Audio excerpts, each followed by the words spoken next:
ازيكم عاملين ايه؟ معاكم هند مامة مصطفى واحمد. تعالوا نعمل النهارده الغدا سوا. ده اول فيديو لينا مع بعض. هنعمل النهارده فراخ ولوبيا وفاصوليا خضراء، وتعالوا نشوف سوا هنعمل ايه. هنا كنت ضربت في الكبة طماطمايه وبصلايه وجزرايه. هو الجزر بصراحة كان جديد عليا اول مرة اعمله، بس طلعت تحفة.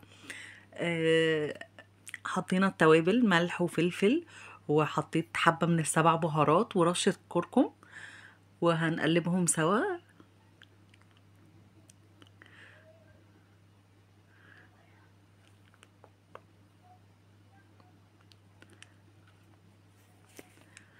هنحط رشة زيت صغيرة بس كده عشان بتدي لمعة للفراخ اما تدخل تحت الشواية بتبقى حلوة قوي. وهنا كنا غاسلين الفراخ كويس وحطيناها في التتبيلة بتاعتها. يا ريت يا بنات ما تنسوش تعملوا اشتراك وتحطوا لايك. قلبناها وحطينا على الوش كده من التتبيلة بتاعتها عشان تتشوي، وانا بحب اسويها شوية على النار من فوق، وبعد كده بدخلها تحت الشواية.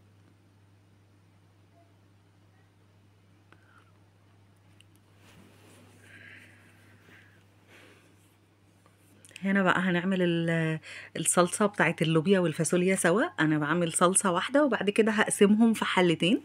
قطعنا بصلاية وحطينا عليها معلقة سمنة صغيرة، نقلبها لحد ما تحمر، يعني تاخد لون بسيط. بصوا يعني هي ما خدتش لون قوي، هي يا دوب دبلت.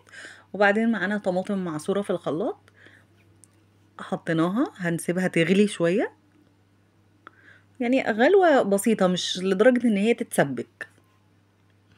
هنا كنت ببص على الفراخ.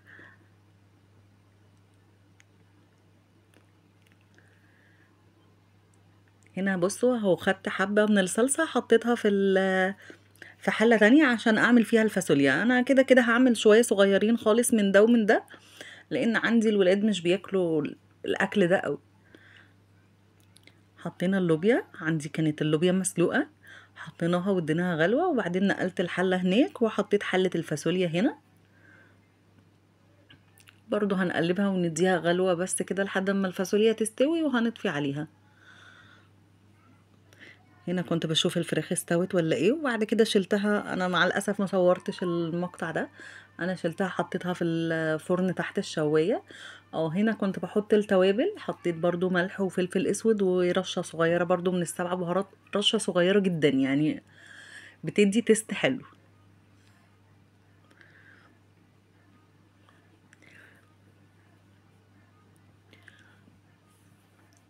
تعالوا بقى شوفوا الاكل لما خلص كان تحفه. طبعا كنت عامله رز بشعريه.